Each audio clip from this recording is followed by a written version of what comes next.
Welcome to Ipswich. This is the 24-25 season update for Football Manager 2024 and I am Toby, or TIJ Gaming if you are new around here. Today we begin the adventure of taking on Ipswich Town in the Premier League. This is the new update for FM24, an unofficial update from FMinside.net from the 16th of August. Includes all the latest transfers, all of the league moves, which of course includes Ipswich Town, the Tractor Boys, back in the Premier League after 2 decades. And the aim of this series, probably a one-season series, is to do what no manager did last season, and that is to take a promoted team and keep them in the Premier League. Luton failed, Sheffield United failed, and Burnley failed. And the added difficulty for Ipswich is that it's a club that has been out of the top flight for 2 decades. Looking at Ipswich's history, in fact it doesn't even go as long as being in the Premier League. The last year in the Premier League was 2002, where they got relegated, had a 2-season stay in the Premier League after getting promoted in 2000, finished 5th in 2000 to 2001.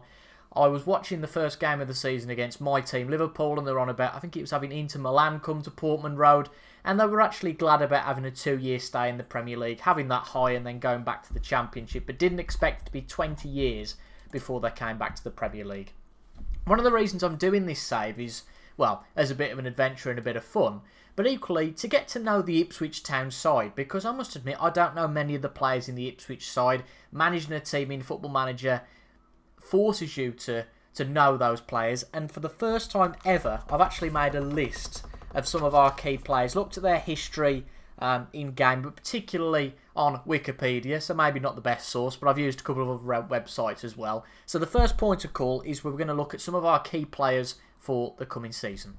Just before we do that though, unfortunately my head is blocking the bottom of the screen. I might move around with the webcam as we move on this series.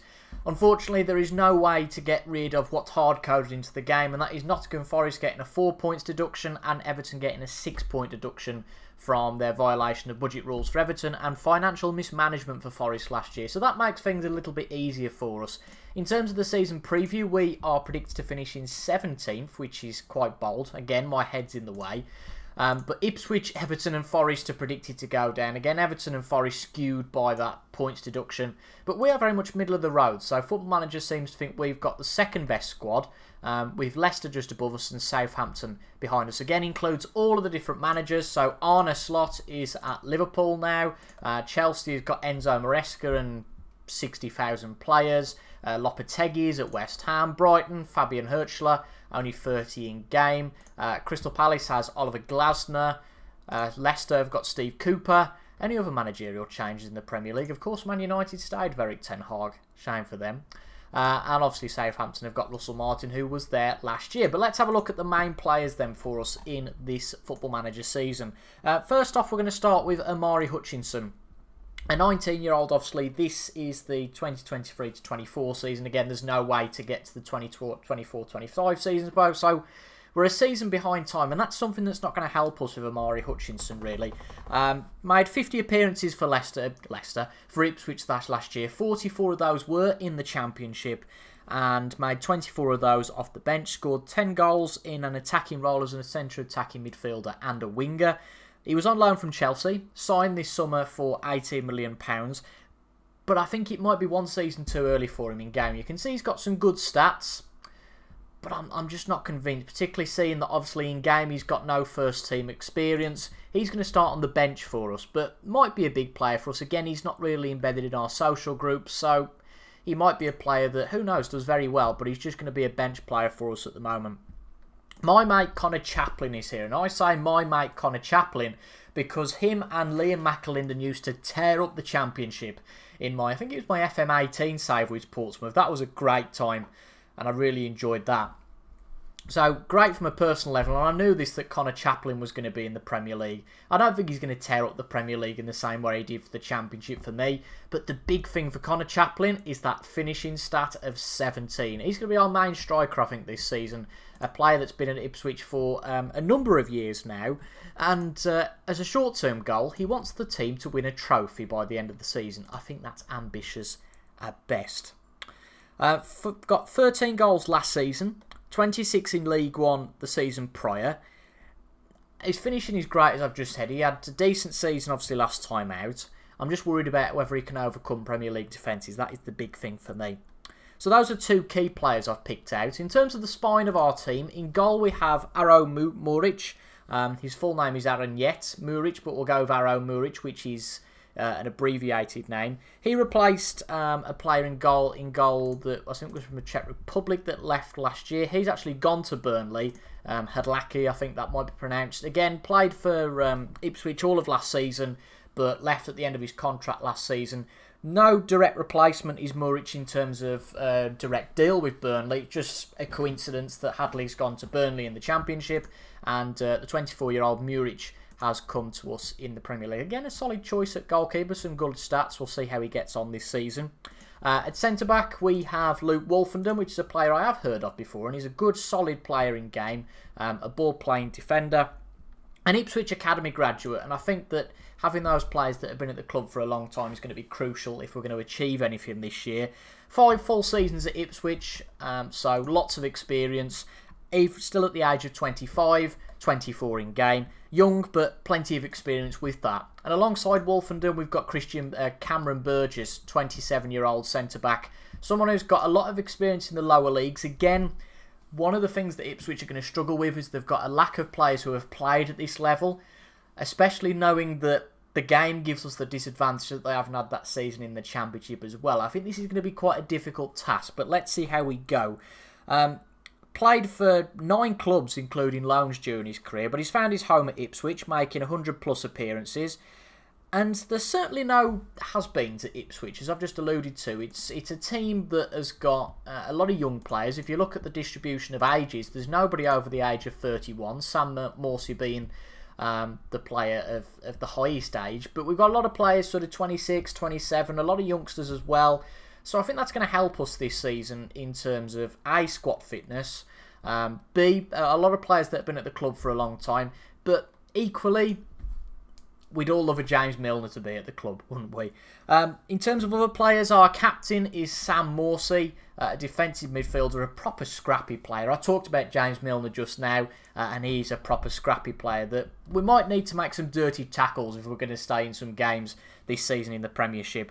He's a typical tough ball winner. He's got lots of Championship experience. I think his adaptation, like a lot of players, is a concern to the Premier League. Unlike other players who have only played in League One, Sam Morsey has spent 6 years in the Championship with Wigan, Barnsley and Middlesbrough respectively. So a player with a lot of experience in the second division. Again, can he go to the Premier League and make a difference? I'm not so sure. New signings of note, and something that we are going to struggle with is depth of Premier League experience. That is something we have got to a degree with Ben Johnson, a new signing on a free transfer from West Ham United. Can play both at left back and right back. Made 55 appearances for West Ham in game. Again, don't know how many of those he made last season, but I don't think he was particularly used by David Moyes last season. But nevertheless, will be something that we have lacked in the side. A player that has played in the Premier League in the past. We've also got Axel Tuanzebe, a player that has been at Manchester United and certainly made appearances for Man United, I remember. Has also had a few loans at Aston Villa and had some Premier League experience there. He's not going to be our first choice centre-back, but by all means, he's going to be someone who sits on the bench and a good depth player for us in this team. Liam Delap, another signing of note, a Manchester City Academy graduate, albeit played for Derby, but has been at Man City for a number of years. Again, has been on loan at Stoke, Preston, and I think, unfortunately, he's going to be another case of being a year too young in game. I actually had Liam Delap on loan at Norwich in a save I did, but I think that was actually in the 3rd season, and again, he wasn't that great for me. So that screams that in the Championship he wasn't great. I don't think there's been any attribute upgrades on this update, just purely a leagues and managers update. So I don't think that Liam Delap's going to do a lot for us up front this year. But he is, again, a good depth player, can play on the right wing. And we're certainly going to have to use him. I think he's going to be a player that improves probably throughout the season. Sammy Schmodics is another signing that we've made. He's going to be used in midfield. A real sort of workhorse player. The whole Dirk Kuyt idea, being a Liverpool fan. A lot of good stats. A solid box-to-box midfielder. Work rate 17. Teamwork 17. Stamina 17. Determination 17. All qualities that we're going to need to get us through a real tough season in the Premier Division. But those are some players I've picked out. Again, we'll learn more about the team as a whole as we progress through this season, no doubt. But the aim is to learn more about Ipswich, which I think we'll do, is to have a lot of fun, try and stay in the league and see what happens. We've got absolutely no money to spend currently, and that doesn't particularly matter in this first window. I've disabled first window transfer activity.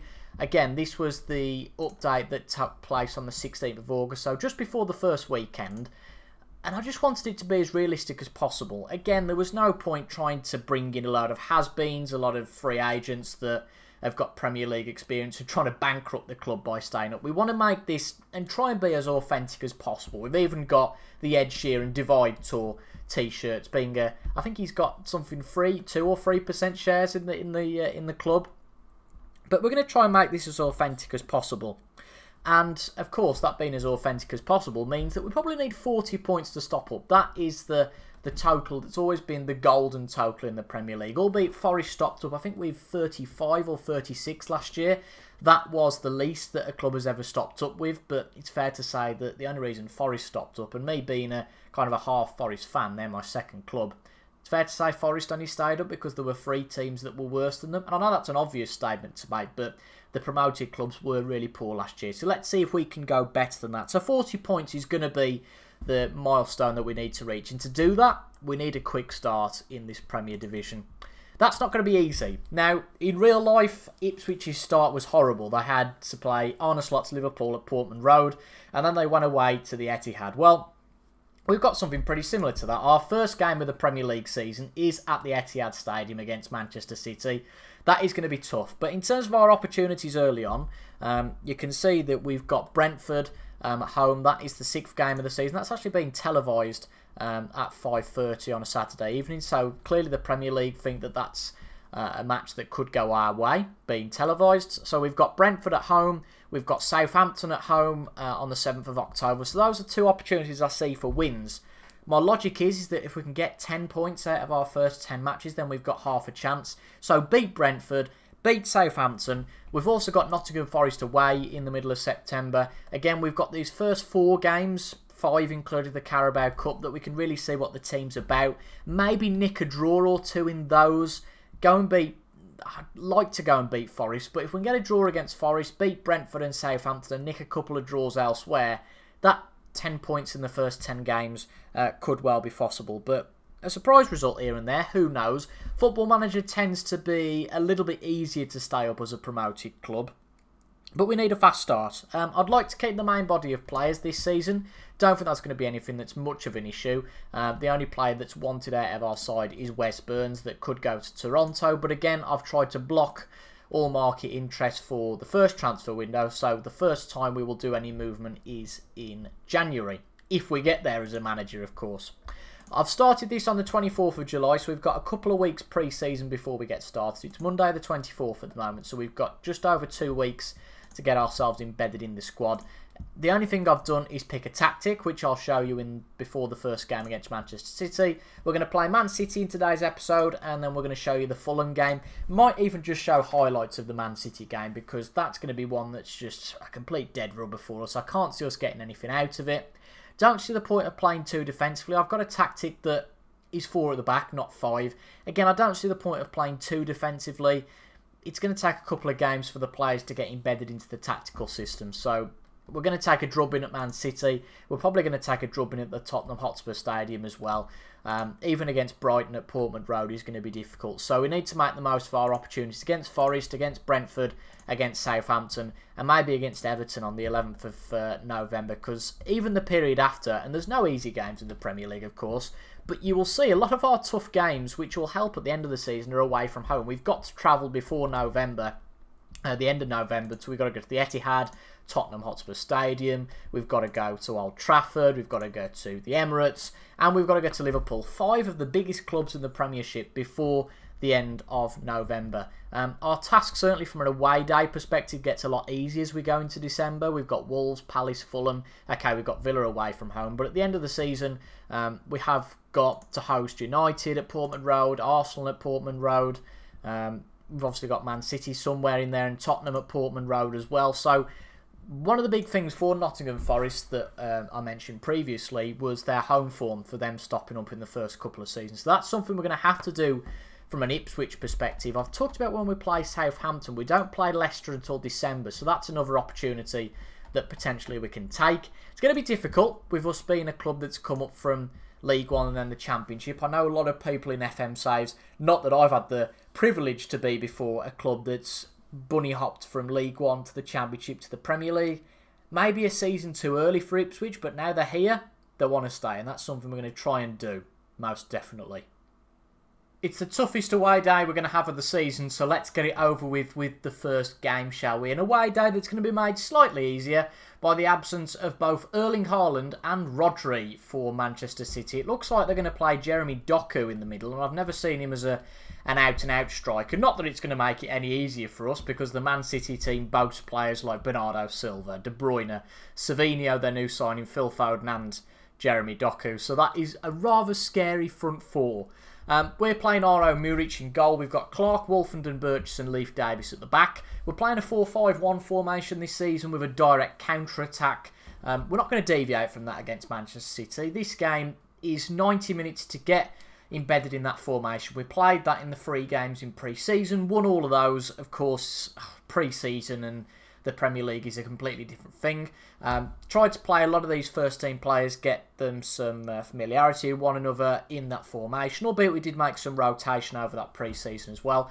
Sam Morsey's going to sit in as our anchor player. We've got Massimo Luongo and Sammy Smodics in midfield. One player that I completely didn't mention and will be big for us this year is Calvin Phillips.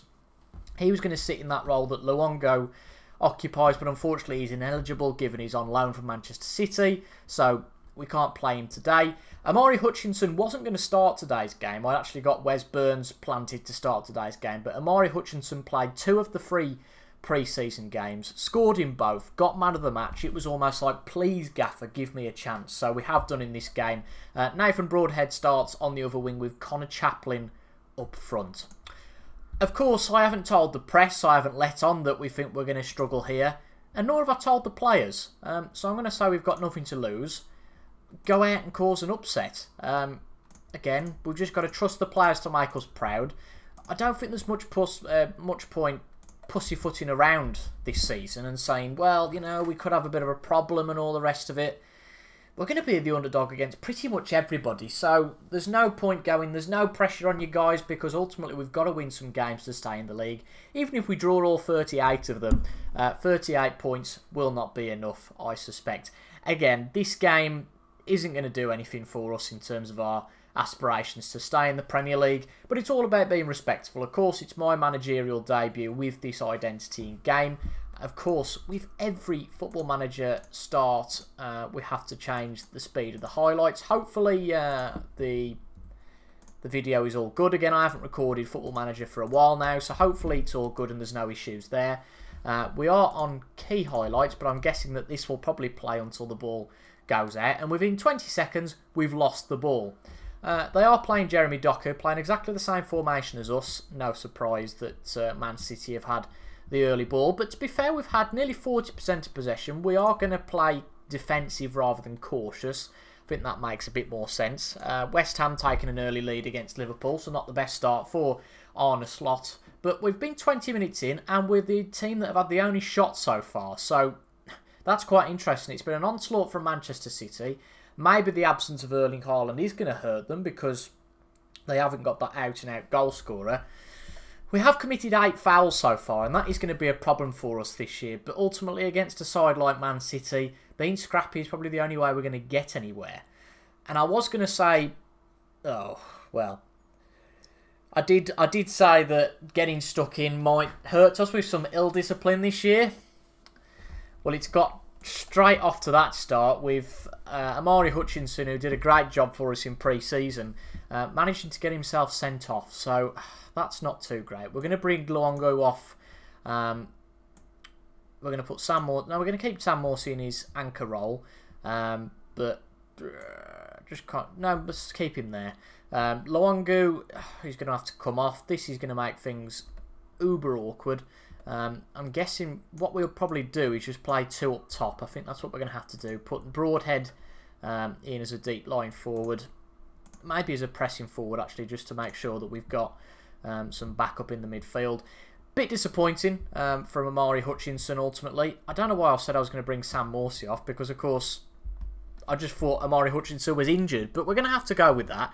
I would say that we're going to have to focus play through the middle, and we're going to have to be quite narrow, because, unfortunately, now we have, of course, lost that man. We're going to try and waste some more time and be more disciplined, but unfortunately, I think that that's pretty well going to finish our afternoon from any chance of scoring. But we have kept Man City out for the first half. That task is going to be made so much more difficult now that we've gone down to 10 men. I'm just going to say I'm very happy with the performance, because to go in at 0-0, whatever was the case, I think is a great achievement. Obviously not a great debut from Savinho. Pep Guardiola's already bought that man off and replaced him with Mateus Nunes. But that's a bit of a concern for Amari Hutchinson, considering that we gave him a chance today, we gave him a vote of confidence, and he goes and gets sent off. Not exactly repaying the trust that the manager has given to the youngster. Bit disappointing, but it's not the be-all and end-all. Again, a lot of players without Premier League experience this year, so it's going to take them time to adapt to the league. They're going to have to make their mistakes. And I guess against a team like Man City, where we're not expected to get anything, isn't exactly the worst way to do it. I still expect us to lose this game, but I'll tell you something, we are an hour in here. Man City have had a bit of an off day. 7 shots, 2 of those on target. Jeremy Doku playing as an advanced forward. I don't think he's working for them particularly. I'm not going to mess with the formula here, because whatever we are doing, we are keeping Man City out quite convincingly. Nathan Broadhead, he's quite tired. We're going to bring him off, and we're actually going to bring Jack Taylor on to play in midfield, just as a midfield free. We're going to put him as a ball-winning midfielder in defence, just to try and shore up that defence even more. Longo's fine as he is. We've got Connor Chaplin. In fact, we're going to change him to a deep line forward on supports. Again, hold up the ball. Just try and get all the men behind the ball. In fact, we're going to just slow the pace down and just try our best to get out of the Etihad with a point, because that would be absolutely fantastic. Erling Haaland's not even on the bench here, so it's not like that Manchester City can bring him on, but I just know I've played Football Manager all too long that Man City are going to kill us at some point here. Just over 10 minutes to go, but from a positive, if we do only concede 1 or maybe 2, from a goal difference perspective, that's a great bonus. This doesn't look good. Burgess has fluffed that one up, and Bernardo Silva scores, gets the breakthrough for Man City. Ultimately, maybe that's a tactical thing that's come from us, because I said for the goalkeeper to slow the pace down. Maybe that's meant that we haven't distributed the ball short, and Man City have exploited that and they've scored. But it is what it is, isn't it? Man City, a team that we expected to lose to. If we can keep the damage to 1, maybe 2, then I've got no problem with that. Coming into extra time, it would have been interesting to see how we would have got on with 11 men. I think the fact that we've had 10 men only on the field for the best space of a half, and are going to lose a maximum 2-0 if Bernardo Silva scores here. Muric gets the ball away. Just looking at our players here, obviously the average rating isn't great. Connor Chaplin not having a good day, but no surprises. He won't really have had the service, given that all of our players have been pretty much in our own half in this second half. I didn't realise, and I completely forgotten to be honest, that of course we do have 5 substitutes to use. I haven't managed in the Premier League in this, or maybe even the previous Football Manager, to be honest. But a defeat of 1-0, something that I'm not really that unhappy with. I said that we only made 1 sub, but I'm sure did we only make 1? We might have only made 1 sub, you know. I thought that we made 3, but maybe we did only bring the 1 player. We did. We only put the 1 player on. Oh dear. But I'm going to say, you know, we did really well. We gave it our best. Did all that we could ask for. That's not a game we're going to worry about too much at the end of the season. But based on that, that's a positive way to start the season. And maybe we have got a half chance to go and get something against Fulham. I did fancy our chances against Fulham before seeing that Fulham demolished Bournemouth 5-0 in the first game of the Premier League season. That means that Fulham sit at the top of the Premier League table. That could be a bad thing for the obvious reasons, but equally could be a good thing in that Fulham are going to be all high and jovial, and maybe they might come here and have a return to reality. Who knows? It's the first Premier League game at Portman Road. We've made 2 changes for that game. Of course, one being enforced by Amari Hutchinson's red card. He got a 1-match ban, which has gone out to a 3-match ban now. We've tried to appeal against that, but don't think we'll be very successful there, particularly for a straight red. The other exciting thing is that Calvin Phillips comes in for Luongo today. I'm interested to see what Calvin Phillips offers. The only other change I've made is that I have got rid of the get stuck in tactic. I think that might be something to do against the bigger teams. I think if we went down to 10 men against Fulham, it would be a massive blow to us.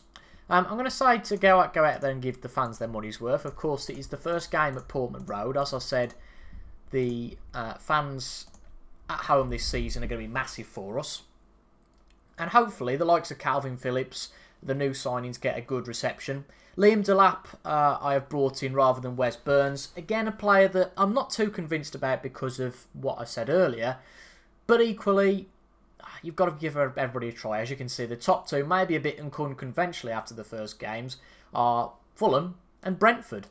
Brentford, a team that I thought we might be able to beat. Again, maybe it might be the only winning they get this season. Who knows? But Premier League football is back at Portman Road after a 20-odd year absence. Hopefully it's a good return, but based on Fulham's start to the season, I am a little bit sceptical. And there's an early highlight as Muric has to save from Calvin Robertson. Fulham have made some good signings. They've signed Emile Smith-Rowe in a club record deal for them. They've got Harry Wilson, who's a player I rated at Liverpool. They've got Raul Jimenez up front, who's had a bit of a resurgence, it seems, since he left Wolves. I didn't think he'd play again in the top division after that big head injury, but he has had a bit of a revival at Craven Cottage. Early highlights though here, which is a little bit worrying considering that at City it was quite a placid affair early on, but if it's in Fulham's half, I don't mind that too much, and Chappers gets his Premier League underway with a goal in front of the fans at Portman Road. Not exactly sure that this represents Portman Road all too well, but Leif Davis goes from 20 or 30 yards out, skips past the defender there,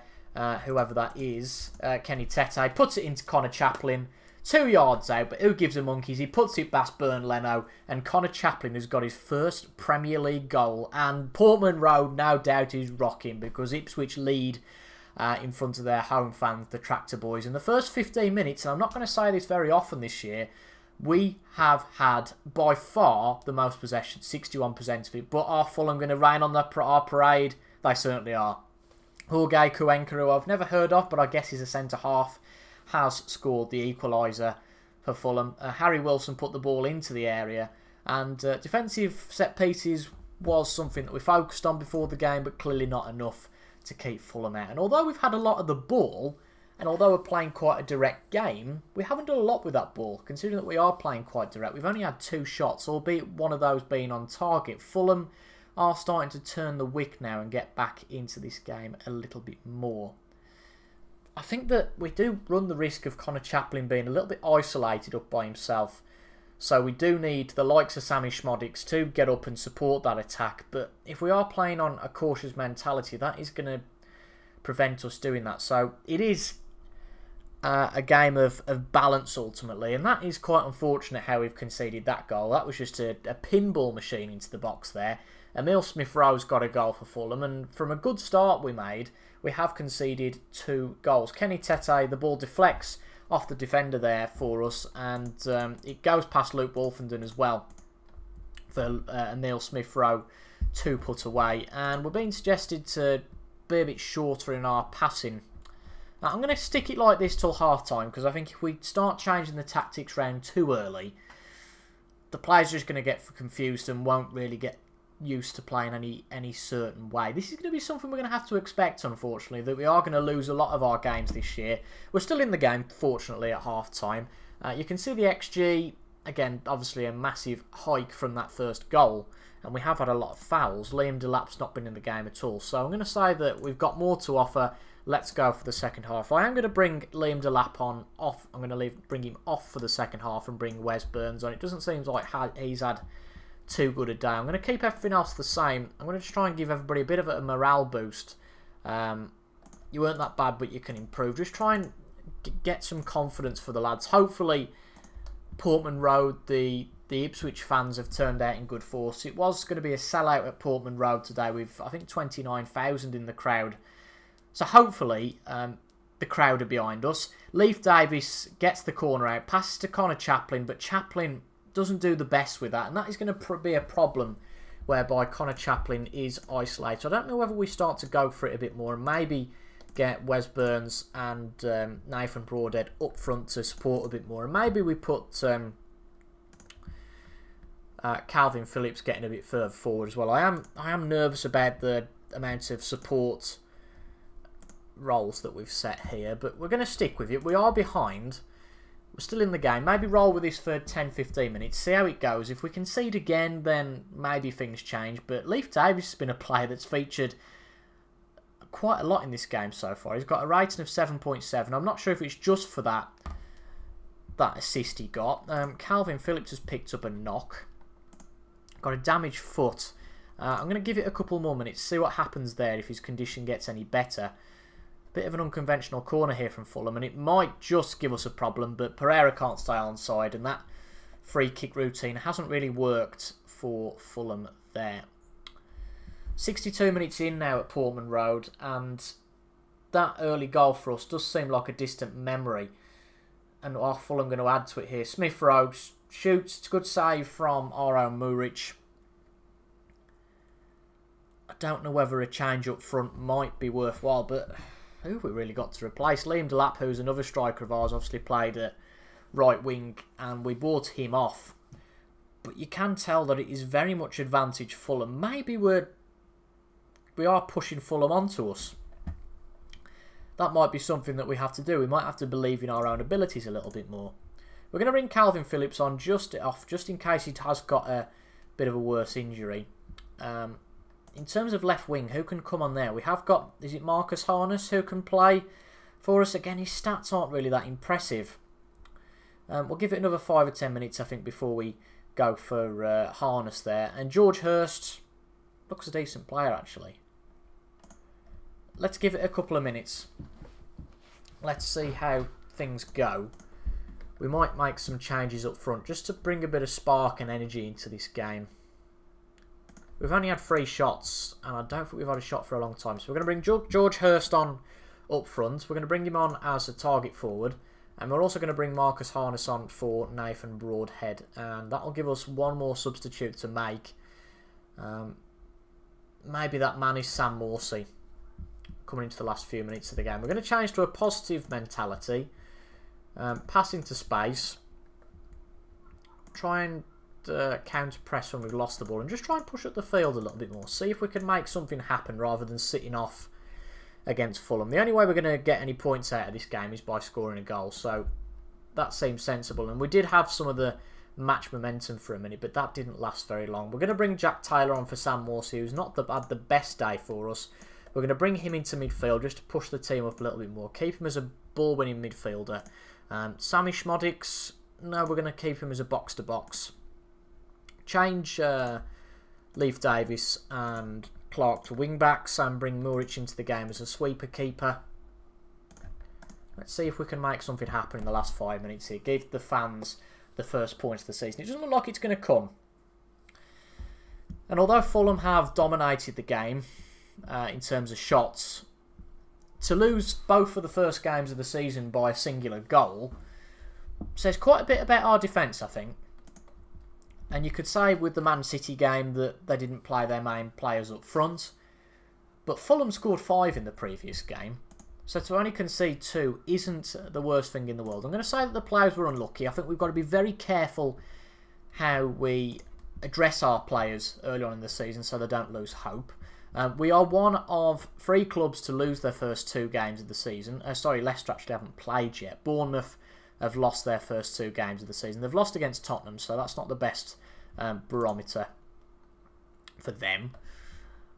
But not the best start for us. Again, something that obviously we pretty well expected. Calvin Phillips is going to be out for a couple of weeks, so that's not going to help us particularly. He's out between 2 and 4 weeks. He's going to miss the Tottenham match. He's going to miss all the way up to Forest. We could do with him back for that Forest game. We've got Tottenham up next. We've drawn Charlton in the second round of the Carabao Cup. Charlton in League One. We'll play a younger side in that game just to give the players a day off. We're going to come back for the Forest and Brentford games. I think that is going to be our biggest chance in the early games to get something. And I think we're going to do back-to-back episodes. I think we're going to do the Forest and Brentford followed by West Ham and Southampton, because I see those 4 games as the best chance we've got to get some points on the board early in this season. But 2 defeats to start the season off. Again, was it unexpected? I don't think it was. But hopefully, before the time we come back for Forest and Brentford, hopefully we've gone and beat Charlton and got our first win on the board this season. But maybe we do nab a point against Brighton, or do what Leicester did against Tottenham in real life in the first game and go and get a point against them. If you enjoyed this video, please leave a like down below. It massively helps in the algorithm. Subscribe if you enjoyed as well. Again, it all helps the channel to grow and get more views and get this video out to more people, etc, etc. And if you've got any thoughts, please leave them down below in the comments. But that is it from me from now. Thank you for your company, and I'll see you all in the next episode.